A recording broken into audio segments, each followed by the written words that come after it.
Alright guys, Wayne here, welcome to another video and welcome to ABC of AC3 episode 4D.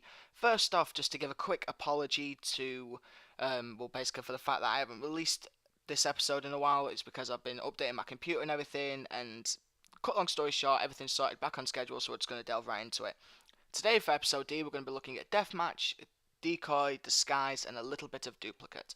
Now first off, we're just going to do Deathmatch because it is my personal favourite mode, and I absolutely love it. I can't begin to describe how much I love the deathmatch mode. I will pick it hands down over pretty much most other modes except for Wanted. Now for deathmatch, for those of you who don't know, it's a simple kill your target and try not to get killed mode. The map is a lot more smaller. The map is very quarantined compared to the standard full-size Wanted maps, so you're only in a small chunk of the map.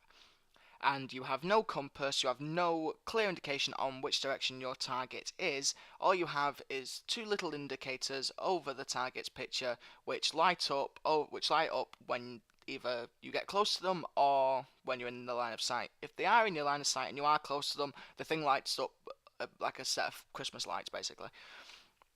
For this video related to deathmatch, I'm going to talk about one very basic thing, and I call it tactical awareness. Some people would call it camping, but in my opinion, I don't think you could camp in a game like Assassin's Creed 3. Call of Duty, Battlefield, yeah, but not the way Assassin's Creed as a multiplayer plays out and the way it's built. So this is my definition of tactical awareness.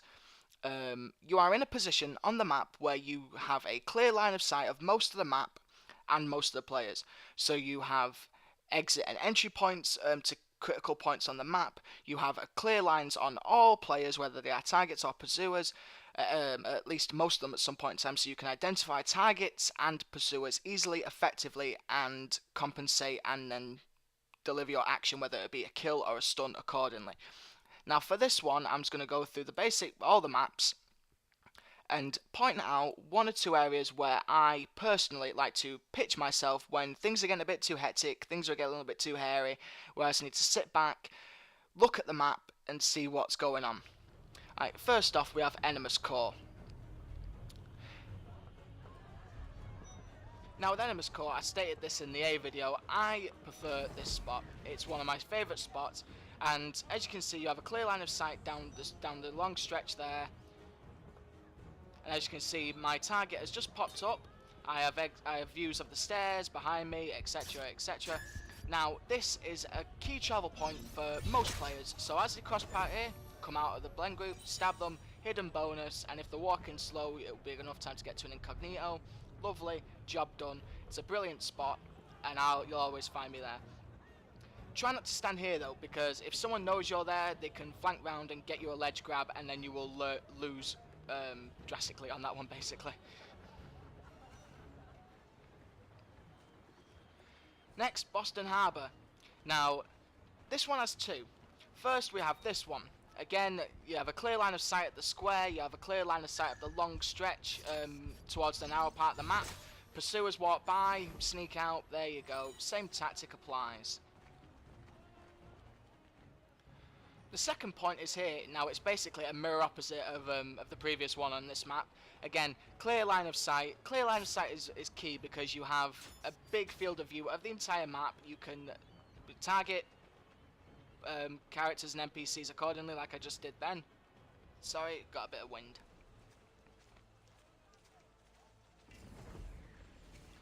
Next up, Virginia. Now you'll find a lot of people hanging about here. Yeah, it is a good point to hide. You know, again, like all these blend groups and places that I'll be showing you, you have a brilliant line of sight on all entrances and exits through every little nook and cranny. But I find it is a bit too exposed, especially because it's right next to a key path, especially with the path being right there, and more often than not, players will walk right across there, and if they get lucky, you will lose. So often I find myself right here. This is a perfect spot for both offense and defense and tactical awareness. It's like if you are in first and you have 3-4 pursuers, you can come right here, set down a trip mine, and you can just sit back and keep an eye out on everyone. And plus it's got a clear range around it, so if you see someone who might be a pursuer, they have to walk towards you, which gives you enough time to assess whether they are after you or not, and enough time to plan ahead, see what they're going to do and anticipate, so on. Tactical awareness. brilliant spot. I recommend this spot to anyone on this map. Now the second Boston map, pretty much the same way as the Virginia one. A lot of people find themselves here. Yeah, it's the centre of the map and you've got a full 360-degree view. Again, brilliant spot for keeping an eye on players and knowing where everyone is at all times. But again, it's smack dab in the centre and you can often find yourself exposed from the opposite end of where you're looking. Defensive, this one is a lot better. Now you have a full 180 degrees of this map, and again, just like in Virginia, anyone comes towards you, they have a bit of a walk to actually get to you, and you're safe from the rear so no one can get you. So it allows you to assess the situation, find out who's coming after you, and all's well as ends well. Now finally we have the snow map that I can never remember the name, state in the comments below. Now I find myself pretty much hanging here.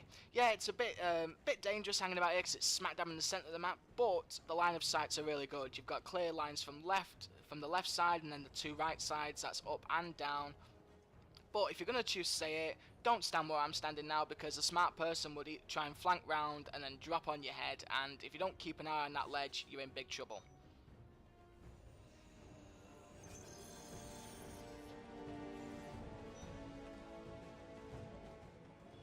Now for the second part of this video, I'm going to be talking about Decoy and Disguise, beautifully demonstrated by my beastie friend here, the Butcher of New Liberty, on Boston Brewery. That was a lot of B's. Shame I didn't do that on B. But yes, we're going to talk about Decoy and Disguise. Now with Decoy has always been in my arsenal since I unlocked it for AC3. It is a lot more superior than the one we've seen in Revelations, and I find myself using it a lot more and getting the affected results. Like this for example, you send it off, you get a lure. Again, as I said in B when I was talking about bodyguard, Decoy and bodyguard are practically nearly the same thing, except Decoy has a bit more variety and a bit more customization feature. If you are going to choose to customize Decoy, I would highly recommend you amp up the duration to about 10 seconds and then change the behavior from normal to discreet. I haven't actually got this set up in this clip that you're seeing right now, but I'll tell you the difference. What you're seeing right now is normal, where he just runs around like a headless chicken. Discreet, however, he walks, and that really does help second guess your opponent. But then again, it depends on your preferred tactic. If you prefer your Decoy to run and be a little bit nuts to attract attention a lot more, go for normal. If you want it to be a little bit more subtle and actually allow your pursuer to think about who's who, that thinking time can provide enough time for you to provide a stun or another means of escape. So in the end, it's down to your user preference in terms of the behaviour and how you like to play, but regardless, amp up that duration to 10. That duration to 10, it will provide you with enough time to provide any tactic that you see fit with Decoy, whether you choose to go it normal or discreet. Amp it up to 10 for the duration and you'll be just fine. 10 is more than enough. Going on to Disguise, now in Deathmatch, this is my own personal opinion, I think Disguise is somewhat overpowered, especially with the way it can be upgraded. I mean, with Disguise, a lot of people just amp up the duration to 20 seconds. Now 20 seconds in an enclosed map on the deathmatch mode is a lot of time, and basically every other person in the game, when they're looking for their targets or pursuers, they're looking for the player characters. So when you see a load of Captain Hooks or a load of Preachers or a load of Sharpshooters or whatever, you don't expect it to be one of them. And yeah, that is the point of Disguise, but what I'm saying is, in that closed environment of Deathmatch, you can almost guarantee it will work every time. Every time you activate that, and you activate it at just the right time, you will always get a kill, or you will always get a stun. So yeah, it's a little bit overpowered, but not overpowered as some of the other abilities, Cough, Smoke Bomb, but when it comes to upgrading, just upgrade the duration to 20 seconds. That 20 seconds is ridiculously useful and will help you in so many scrapes and situations, and it will allow you to get all those kills and stuns you require. But the flip side of that is that when you are using disguise in Deathmatch, you have to use it in an enclosed area or well hidden, because the idea is that, you know, you've got someone after you as well. So if you activate that at the wrong place at the wrong time, you shine like the Northern Lights. You shine bright white as you're changing, and it will give away your position. So it's a double-edged sword, really. It's a two-headed coin. You know, you have to choose the right time to use it. But once you have picked the right time to use it, you know, you can get away with murder with disguise, quite literally.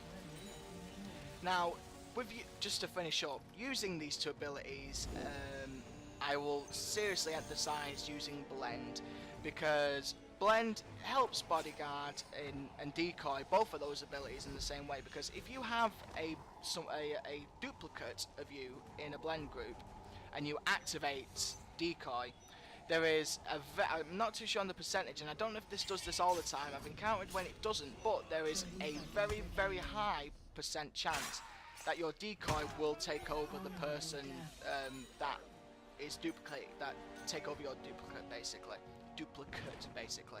So if you're in a blend group and you've got a duplicate to your left and you activate that, your Decoy will automatically take over that duplicate. I can't even say that word today. And Bob's your uncle. Now there, I didn't get to use disguise there, but you saw at the start of that, you know, I was hidden around that corner. My pursuer and my targets, well, my pursuer saw me then, but my target didn't see me. But yeah, it's come up to the end of the video, that's as much as I can throw in the allotted time for D. I think I'll be back to talk about these abilities more, because there's still one or two things that I want to talk about, and other tactics you can use them for. And I'll be back for some more deathmatch stuff as well. So yeah, thank you very much for watching. I hope you enjoyed this video. I hope you learned a little something. Comment, rate, subscribe if you haven't already. You know, let's show your support for this series. Let's do well with it. And have a good and be safe, and I'll see you guys in the next one. Bye bye, guys.